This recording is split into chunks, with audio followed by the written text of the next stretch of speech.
그래서 저희 기술적인 분들께서 약간 거의 비슷하고 약간 좀 포괄할 수 있는 얘기를 좀 해주신 것 같아요. 그러니까 저희가 뭘 만들려는지 확실하게 이해를 하고, 그리고 또 공부해가지고 제대로 좀 할 수 있도록 하는 그런 전달을 잘 해야 되고, 또 거기다 이제 플러스 이제 열정이 확실히 있어야 된다라는 거.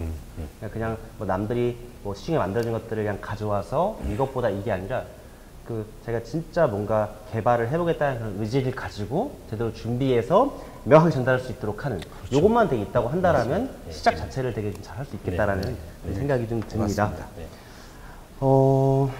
저희 시간이 계속 사실 좀 빠르게 가고 있는데, 사실 저희가 사용되는 프로그램은 약간 기본적인 거기 때문에 그건 약간 좀 스킵하도록 하고요, 질문을. 네. 이제 제가 약간 질문을 조금 더 디테일하게 좀 들어갔으면 좋겠는 게, 지금 대부분의 사실 많은 뭘 맡기로 온 사람, 뭐 대표들이 그냥 대충 뭘 공부하다가 아이디어를 가져오는 경우가 되게 많다고 말씀하셨잖아요. 근데 그렇다면 이제 어떤 아이디어가 있을 때, 뭐 이건 사실 어떤 재질로 할 것인지, 사실 이런 부분들을 잘 인식을 되게 못하고 올 것 같아요. 근데 그런 부분들을 약간 결국에는 혼자서 되게 해결할 수 없다라는 얘기잖아요. 그렇기 때문에 이제 기술장이 되게 필요한 부분들이고요. 그렇죠? 그러니까 아까랑 저희 약간 연계되는 부분이기도 한데요. 저희가 이제 기구 금융 분야에서 이제 저희 스타트업들이나 청년 창업에 가장 중요하게 생각하는 부분이 견적이라고 사실 말씀 좀 드렸잖아요. 그러니까 사실 뭐 자기 돈을 정말 넣으면 되게 좋겠죠, 사실. 근데 현실적으로 되게 어렵기 때문에 대부분 정부 지원 사업을 받아서 하려고 하는 경우가 되게 많은 것 같아요. 그래서 이제 견적을 이제 확정을 지으려고 할 때 사실 어떤 식으로 하면, 아까 약간 힌트를 주긴 하셨지만 되게 뭐랄까 가장 또 너무 싼 게 사실 좋은 것도 아닌 거고요, 그렇죠? 그러면 견적을 이렇게 좀 확보를 하고 뭔가 확정을 지을 때 그것들을 제대로 확정할 수 있도록 하는 어떤 좀 팁 같은 게 있으면 그런 부분들을 좀 주시면 좋을 것 같습니다. 제가 이제 스타트업 상담한 경험을 말씀드리면, 언어를 이제 정확하게 가려면 언어를 바꿔야 돼. 언어를 뭐냐면, 실제 어떤 요구사항을 받아서 그걸 설계를 하고 제작을 하는 업체가 쓰는 언어로 바꿔야 돼요. 언어로 바꾼다면 데이터 파일 같은 경우에도 예를 들면은 디자인 렌더링 만 가지고 오는 경우도 많거든요. 근데 그 파일의 포맷이 SLA로 오는 것도 많아요. 포맷이. 근데 그렇게 오면은 작업이 안 돼요. 스텝 파일이나 IGS로 변환해서 와야 되고, 이렇게 좀 언어가 이제 우리가 제조에서 쓰는 언어로, 제조에서 쓰는 파일 포맷으로 이렇게 바뀌어야 되고, 그 다음에 가공 방식에 대한 것들도 예를 들면 재질은 어떻게 했으면 좋겠다. 또 이건 플라스틱, 이건 알루미늄, 이런 등등의 큰 카테고리 정도는 좀 잡아서 와서 얘기해야 견적이 나와요. 그리고 가장 정확히 견적이 나오려면 아까 말한 기구 설계 금형 견적 같은 경우 기구 설계가 제대로 구배라든지 물 흐름이라든지 두께 이런 것들이 다 설계된 데이터로 오면은 견적이 바로 나와요. 근데 그렇게 안 나오고 대부분이 SLA 방식으로 대충 3D 프린트로 뽑을 수 있는 형태의 데이터로 오면은 견적이 안 나옵니다. 왜냐하면 그거 다시 재구성해야 되기 때문에 시간도 많이 걸리고, 그래서 그런 부분들이 이제 제대로 견적을 받으려면 데이터가 정확해야 되고, 만약에 데이터가 정확한 게 없다라고 하면 아까 잠깐 전에 말씀드렸던 우리가 어떤 제품이고 어떻게 쓰이고 그리고 어떻게 만들었으면 좋겠고 어디에 팔 거고 어떤 정도 가격에 팔릴 겁니다 라는 것만 어떤 상품 기획 개념이잖아요. 그것만 정확히 가져오셔도 그나마 추정 견적을 빨리 해드릴 수 있어요. 근데 그것도 저것도 없이 아까 말씀드린 대로 그냥 가져와서 이거 비슷한 걸 해주세요, 이게 해주세요 하면 견적을 낼 수가 없어요. 그 견적은 대부분 가짜 견적이거나 아니면 그냥 질이 짐작한 견적이거나. 그래서 사실은 업체에서는 견적을 안 내드려요. 왜냐하면 그렇다가 나중에 요구 조건이 상세해지면서 이상한 게 딱 들어오면 엄청난 금액이 올라갈 수도 있거든요. 그렇기 때문에 대부분의 실제 업무를 하시는 개발 업체 입장에서는 견적을 안 내드립니다. 왜냐하면 자기가 나중에 손해보거나 왜 말을 바꿨냐는 비난을 받기 싫거든요. 그런 부분들을 꼭 운영하시면 좋겠습니다. 이분 꼭 명심하셔가지고 견적을 확인하러 갈 때 꼭 다 준비를 해가셔야 되지 않을까 싶습니다. 저희 운영을 하시는 저희 대표님 혹시 더 견적에 대해서요. 네네.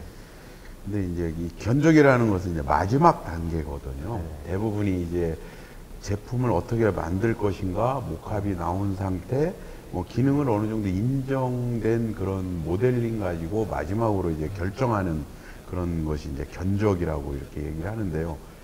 대부분이 이제 견적을 이제 넉넉한 비용이 있으면은 상관이 없는데 네. 항상 부딪히는 것이 이제 비용에 부딪혀요. 근데 이제 이 비용도 비용이지만 또 한 가지는 이제 그 이상한 그 계약서나 선후배 관계로 해서 뭐 삼성에서나 통할 뭐 대기업 계약서를 갖다 들이밀어서 뭐 기술적으로 완벽한 사람한테 기술에 대해서 보증을 하라고 뭐 쓰거나 뭐 이런 그 좀 이렇게 저희 같은 사람들한테 와가지고는 기술적인 도움 아니면 견적에 대한 도움 아니면은 그 후자로 이제 그 이 제품을 잘 만들어질 수 있는 자문을 얻어가는 입장이 대부분이거든요. 그런데다가 뭐 너무나 거창한 막 그 계약서를 들이미는 경우가 많아요. 그래서 이런 거 저런 것은 뭐 다 이렇게 통상 예로 이렇게 다 한다고는 하지만 가장 중요한 것은 그 발주자와 이 그 갑과 을에 대해서 그 대화가 잘 통했을 때 견적으로 갔으면 좋겠어요. 나는 이 제품을 만드는데 무조건 견적 내서 만들어 주세요라고 하면은 문제가 많이 발생할 것 같아요. 그래서 이 그 처음 시작하시는 분들은 그 발주를 주는 사람과 받는 사람이 대화가 잘 통해 가지고 서로 이렇게 커뮤니케이션이 잘 맞아서 이 제품이면 좋습니다라고 놨을 때 견적도 하고 계약서도 쓰고 합의가 잘 이루어지는 계약서. 그게 이게 이제 어떻게 보면 우리나라 계약서는 갑을 간의 계약서거든요. 근데 뭐 선진국에서는 을의 계약서도 많이 받아간다 그래요. 네.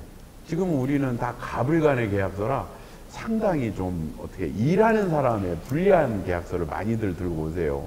그런 걸 좀 신경 쓰셔가지고 서로 잘 협력할 수 있고 할 수 있는 걸로 했으면 좋겠습니다. 우리 대표님 되게 중요한 말씀 해주셨는데 사실 그 이제 정말 많은 사실 청년 창업가들이 이 IT로화된 이 창업가에 들어오면서 이제 약간 뭔가 예전 같은 어떤 신뢰라든가 그런 대화를 통해서 뭔가 그냥 진행을 하고 계약서도 이제 뭔가 믿고 한다던가 이런 경우가 거의 이제 적어진 것 같아요. 그리고 이제 정부 지원 사업을 하면서 지원 사업을 타기 위해서는 되게 더 명확한 더 계약서라든가 그리고 그것들을 더 실패하면 또 이게 다 그 돈을 물어내기 때문에 그것들에 대한 실패하지 않을 수 없는 되게 엄격한 그런 사실 말씀했던 계약서들을 들고 되게 오잖아요. 근데 그런 것들은 약간 지금 어떤 창업 생태계에서 사실 어쩔 수 없는 일이 되게 아닐까 되게 싶긴 해요. 그러니까 뭔가 어떤 낭만과 이런 게 사라진다라는 데 느낌이 들긴 하지만 근데 제가 좀 드리고 싶은 말씀은 그런 부분이 아니고요.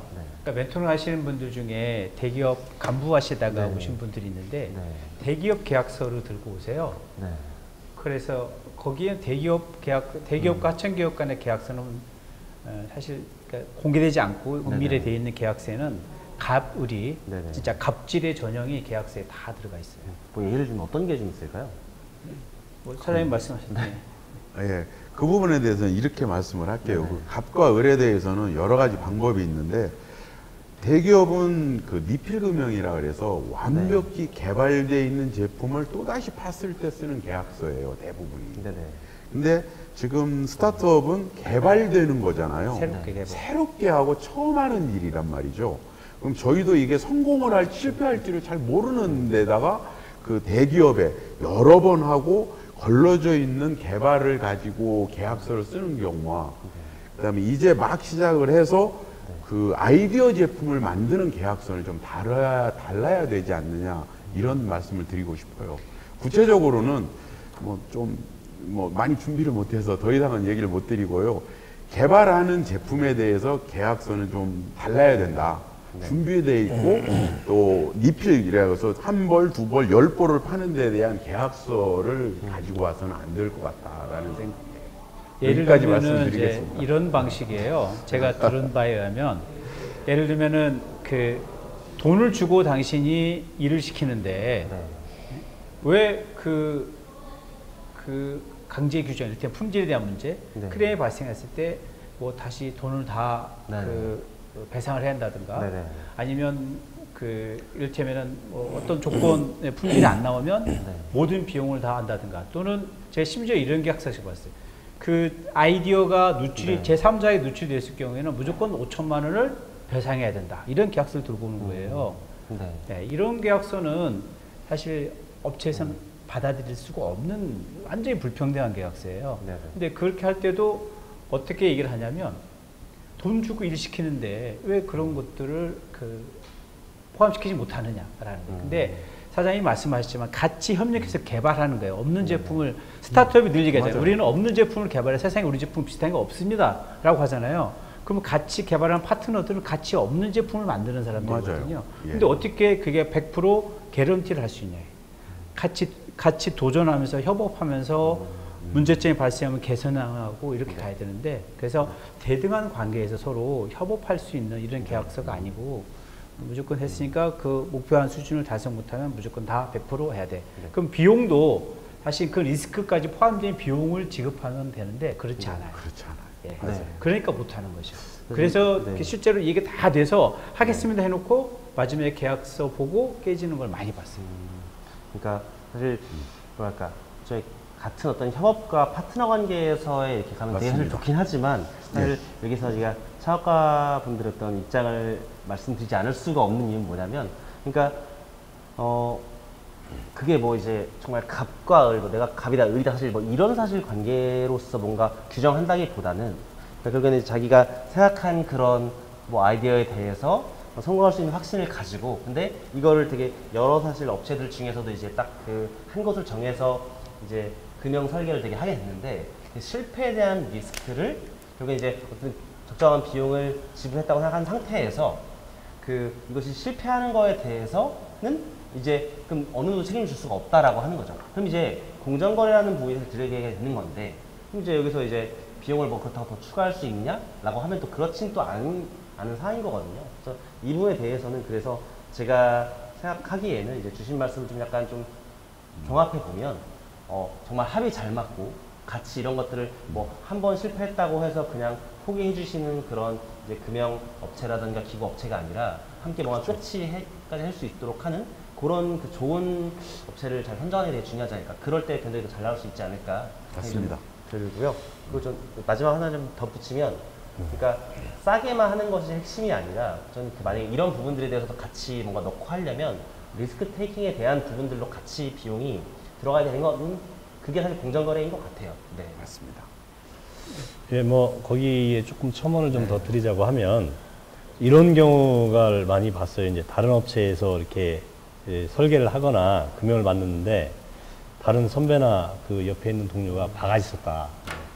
그거 다른 데 갔으면 훨씬 싸게 했는데 또 그 돈에 바가지 썼다. 이런 얘기를 가끔 하는 걸 제가 듣습니다. 근데 이제 사실 그 바가지를 썼는지 안 썼는지는 사실 내용을 보기 전에는 잘 몰라요. 근데 우리는 이제 상대 업체를 비난하기 위해서도 너 바가지 썼어 이렇게 얘기도 하고 또 이제 실제적으로 뭐 그렇게 비싸게 하는 경우도 있긴 하거든요.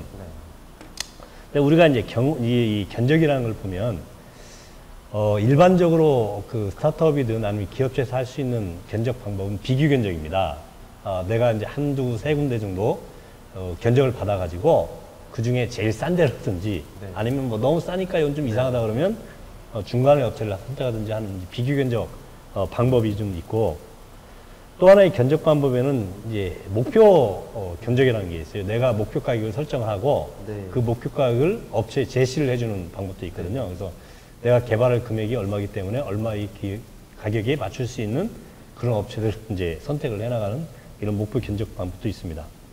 또 하나는 이제 산출 견적이에요. 내가 이제 이 비용을 산출을 쭉 계산상으로 쭉 해봅니다. 그러면 견적이 어느 정도 나오니까 이 견적을 로 내가 해야 되겠다라고 해서 한 업체한테 내가 요 목표 견적대로 해주십시오라고 이렇게 던지는 방법이 있는데 스타트 업체들이 뭐 예상 견적이든지 산출 견적을 하기에는 굉장히 어렵습니다. 대부분의 할 수 있는 방법이 잘 알면 세 군데 정도 업체에 비교 견적을 던질 수 있는 방법인데 이렇게 생각해 볼 수 있죠. 세 군데 업체 중에 하나는 100만 원, 하나는 50만 원, 하나는 10만 원 나왔다. 그러면 이제 우리가 어떻게 선택할 것이냐. 내가 100만 원을 선택을 해야 돼 잘한 것인지, 아니면 10만 원을 선택해야 잘한 것인지, 아니면 중간에 50만 원을 선택해야 잘한 것인지, 사실 스타트업 업체에서 판단하기 굉장히 어렵습니다. 그렇죠. 예, 이건 어려워요. 그렇지만 우리가 일반적으로 했을 때는 10만 원 돈이 없으니까 10만 원에 하고 나머지는 좀 뭐 세이브 해야 되지 이런 생각을 가질 수 있는데 굉장히 그것도 리스크가 큰 문제가 되겠죠. 그래서 저는 견적을 진행함에 있어서 이게 모르는 상태에서 비견적 받는 것도 굉장한 리스크가 있다. 그래서 결국 처음에 말씀드린 것처럼 이것을 판단해 줄 수 있는 사람, 누군가가 PM이 있어야 되겠죠. 누군가 경험이 있고 내가 이제 다른 사람한테 바지를 썼어 이런 얘기를 들을 때 무슨 소리야? 내가 이런 이유 때문에 이렇게 해서 절대로 바가지 쓴 게 아니라 합리적으로 했다라고 얘기해 줄 수 있는 누군가의 조력자가 굉장히 필요하다는 거죠. 그럼 저는 기술적인 내용을 보든 아니면 비용적인 내용을 보든 간에 누군가가 가이드해 줄 수 있는 사람이 꼭 있는 것이 굉장히 도움이 될 것이라고 생각을 하고 있습니다.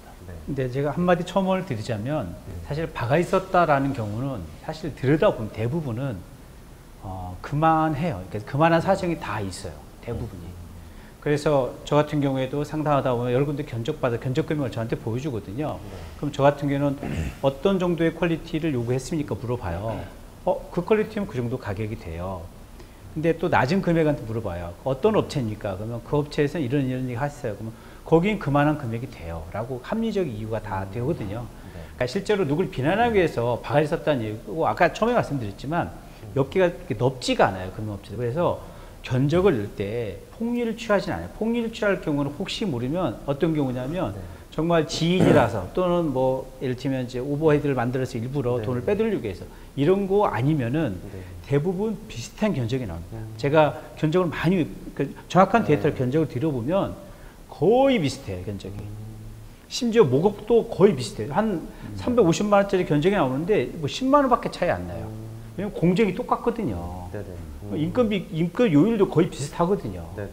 그래서 만약에 아까 제가 팁을 드린다면 세 군데에서 편차가 너무 크다. 그럼 더 받아야 돼. 비슷한 견적이 나올 때까지 몇 개가. 그러면 그 금액이 맞는 거죠.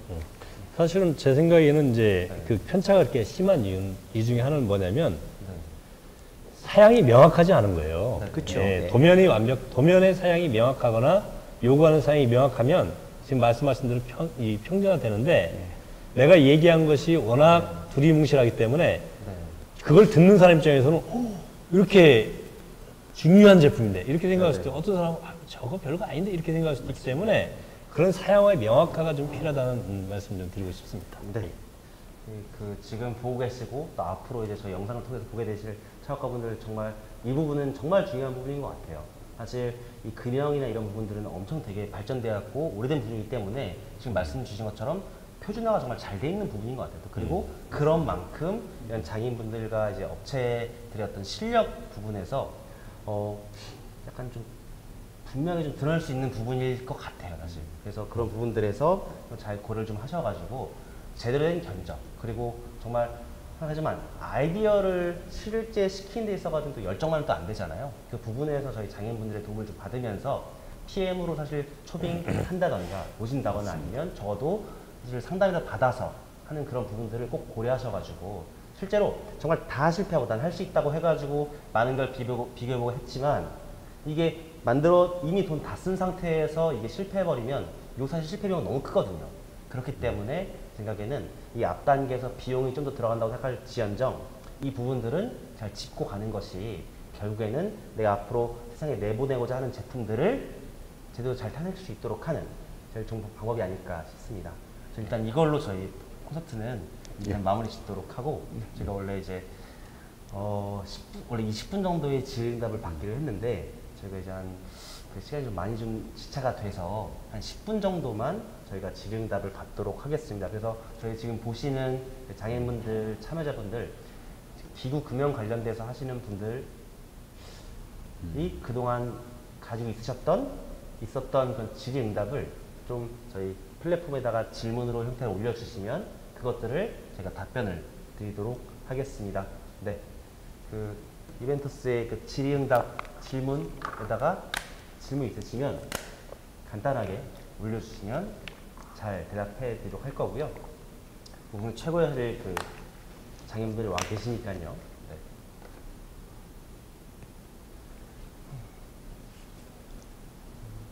약간 이제 질문이 올라오는 시간을 저희가 좀 기다리면서 향후 좀 시간을 좀 말씀드리도록 하겠습니다. 저희 20분까지 8시 20분까지 질의응답을 받고요. 그 다음에 이제 5분간 휴식을 한 후에 또 이제 기술장인 네트워크에 대해서 좀 소개를 좀 드리고 또 이제 저희 오늘 참여해주신 분들 소개를 좀 하면서 네트워킹 온라인으로 하도록 하겠습니다. 네. 벌써 이게 질문이 좀 들어왔네요. 네. 지금 질문이 들어왔는 게 최소 몇 개 이상이면 금형으로 하는 것이 좋은지. 요즘에 제품 만드는 방법들이 뭐 3D 프린터도 있고 하잖아요.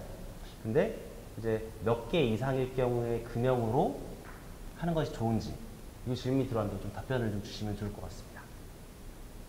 네. 사장님이. 제가? 예, 저희 시작품에 배꼽 대해서 네. 이제 몇 개를 금형으로 해야 되느냐라는 질문은 보통은 네. 한 10개 정도 되면 네. 금형을 만드시는 게 좋습니다. 이렇게 얘기도 합니다. 네. 근데 이제 어느 경우 같은 경우는 뭐 한 20, 30개 돼도 금형을 안 만들고 가공을 하는 경우도 있긴 하는데요. 네. 또 하나도 뭐 금형을 만들 경우도 있고. 네. 보통은 뭐 10개, 요즘은 그 금형비 자체도 좀 시작 금형비도 많이 싸졌고, 네. 그 가공비 대비해서 한 5개 정도이면은 형상에 따라 가지고, 네. 시작 금형을 만들기도 합니다. 실리콘 금형도 몰드 금형을 만들기도 하고, 그 다음에 이제 시작 금형이라고 해서 뭐 알루미늄 가공도 하기도 하고, 아니면은 열체를 안 한 금형을 만들기도 하기 때문에, 제 생각에는 보통 한 10개 정도 이상 되면 금형을 하시는 게 좋습니다. 시작 금형 하는 게 좋습니다라고 얘기하는 게 일반적이지 않을까라는 생각이 듭니다. 근데 이것은 뭐 몇 개라는 것은 그 형상이나 아니면 이제 재질이나 뭐 또 여러 가지를 판단을 하고서 보고서 판단하는 것밖에 그것이 정답이지 않나 생각이 들어요. 예. 같은 의견이신가요? 아니면 또 이제 다른 방법으로 볼 수도 있어요. 네네. 이제 금액적인 걸로도 가능해요. 뭐 한 2, 300, 뭐 네. 100만 원 미만 정도의 뭐 목합 형태면은 네. 단순한 것들은 뭐 1000개도 만들고 2000개도 만들 수 있거든요. 네. 그랬을 때 뭐 이게 금형으로 봤을 때 얼마, 네. 목합으로 했을 때 얼마, 요런 걸 비교를 해 보셔가지고 네. 뭐 이제 뭐 목합으로 하는 게 더 네. 쌀지 금형으로 하는 게 더 싼지를 비교해가지고 처리하는 네. 방식도 있어요. 네. 그리고 사실은 저거는 제가 보기엔 마케팅 계획에 따라야 돼요. 그러니까 마케팅 계획에서 정말 어느 정도의 샘플이 필요한지 향후에 일단 3개월, 한 6개월 사이에 얼마 정도 샘플이 필요하냐 따라서 금형을 할 그리고 어느 용도에 쓸 거냐에 이를테면 사용성 평가를 받고 싶고 사용자 평가를 받고 싶다. 그럼 무조건 금형으로 가야 돼요. 모급으로는 안 됩니다. 모급으로는 가격도 비싸지만 수량을 많이 낼 수 없잖아요. 그래서 내가 이제 사실 마케팅을 하기 위해서 좀 수량이 필요해. 네. 그러면 특히 사용자, 그냥 뭐 사진 촬영 정도 아니고 네. 사용성 평가를 받고 싶다. 네. 뭐 이런 걸 하려면 금형으로 무조건 가야죠. 네, 그게 10개든 20개든 그걸 통해서 사용자들의 확실한 니즈를 분석하고 확인이 된다면 그 다음에는 뭐 투자 유치든지 아니면 정말 대출 받아서라도 네. 빨리 갈 수가 있죠. 그럼 확신이 드는 과정까지가 필요하잖아요. 네. 네. 사실 정말 지금 말씀 주셨던 것처럼, 그러니까 이게 필요한 것들이 뭐 견적을 통해서도 확인해 볼 수가 있고, 또 그리고 말씀 주셨던 것처럼 이제 몇 개 이상, 사실 이걸로도 이제 가능할 수 있는데, 사실 지금 마지막에 이제 김 이사님께서 주신 말씀처럼, 정말 제가 드는 생각은 이게 총체적인 관점에서의 그런 고려가 되게 필요하다라는 것들이 그러니까 사실 뭐 정말 저희가 오늘 것들을 하면서 정말 일관되게 다들 말씀 주신 사실 얘기지만 정말 이 분야만큼이야말로 정말 많은 오랜 세월이 되게 지나갔고 진행돼 왔고 이것들을 진짜 뭐 폭리를 취한다거나 사실 이럴 경우는 거의 크지가 되게 않거든요. 또 시장도 되게 뭐 막 거의 한 달이 건너면 다 알 수 있는 부분이기 때문에 이런 부분들은 그래서 막 되게 의심의 눈치를 본다거나 이러지 말고 사실 저희가 검증할 수 있는 검증이 나가면서 그리고 이제 어느 정도 일정 이상의 검증이 된다고 싶으면 그때는 신뢰를 가지고 같이 만들어가는 파트너 관계가 되지 않을까 생각을 좀 하고 있고요. 네, 이제 저희가 약간 이거 끝나고는 지금 주셨던 어떤 용어들에 대해서 궁금하신 분들도 있을 것 같아서 그런 거는 좀 따로 좀 따서 저희가 다시 올리도록 하겠습니다. 또 이런 사이 또 질문이 좀 올라왔는데요. 네. 실제로 충분한 도면을 준비하는 것은 네. 창업가들에게 어렵습니다. 그렇죠. 금융업체에서 도면을 유상으로 그려주실 수 없는지요? 사실 지금 저희 목소리 천준 저희 신산업진흥원의 우리 이전한 팀장님이시고요. 오늘 너무 좋아서 제가 이제 드렸으면 이제 답변을 주시면 좋을 것 같습니다. 금융업체니까요. 예, 금융업체에서는 이제 그 기구 설계가 끝난 도면을 금융으로 가능하게 하는 경우도 있고요. 그다음에 단순한 제품들은 저희가 하는데 이제 복잡하고 조립이 많거나 한 5가지 이상이 조합이 된다고 하면은 일단은 모갑업체나 아니면은 기구 설계 업체에 의뢰를 해서 저희한테 금형으로 가져오는 경우가 많습니다. 대신 단순한 것들은 저희가 도면을 그려가지고 방법, 재질 선정해가지고 서로 협의해서 일할 수는 있습니다. 네, 여기까지 답변하겠습니다. 네, 또 이제 질문 하나 더 들어왔는데, 네. 백복현 대표님께서 말씀하신 10개 이상이면 금형을 하는 것이 좋다라는 것은 부품 수를 말씀하시는 겁니까? 제작 수량이 아니고요. 참여 기업 입장에서 들으면 갸우뚱할 수도 있을 것 같아서 한번 언급해 주셨으면 좋겠습니다. 네. 뭐 부품이 10개든 제품이 10개든 우리가 최종 10개를 만든다는 것은 완성품 10개를 만들기를 원하기 때문에 완제품, 제품 상태로 10개가 맞을 것 같습니다. 근데 이제 저희가 논의한 것처럼 가격적인 면에서 또 평가를 해볼 필요가 있고요. 또 하나는 이게 일정이 굉장히 촉박해서 우리가 뭐 다음 주에 전시에 나가야 된다고 할 경우에 금형을 만들 수는 없을 거예요. 그럴 경우에는 또 이제 목합을 만들 수밖에 없는 상태가 되기 때문에 제 생각에는 뭐 10개라고 이 말씀드린 것은 저희가 기준으로 했을 때 일반적으로 인식하기에는 10개 정도 수준 정도면은 더 넘어가면 시간이 좀 허락이 되고 또 이제 품질적인 안정도 확보가 되고 비용적으로도 10개 정도면은 금형을 가는 게 맞지 않을까라는 의도에서 말씀을 드린 겁니다. 더 혹시 더 질문 올라온 게 혹시 있나요? 네. 사실 지금 생각에 이 정도로 마무리 지면 될 것 같고 일단 1부 같은 경우에는 저희가 5분 휴식하고 이제 저희 네트워킹 진행하도록 하겠습니다. 저희 정말 지금까지 정말 좋은 말씀 해주신 저희 장인분들께 감사하다는 말씀을 드리면서 이따 2부에서 다시 뵙도록 하겠습니다. 감사합니다. 네, 수고하셨습니다.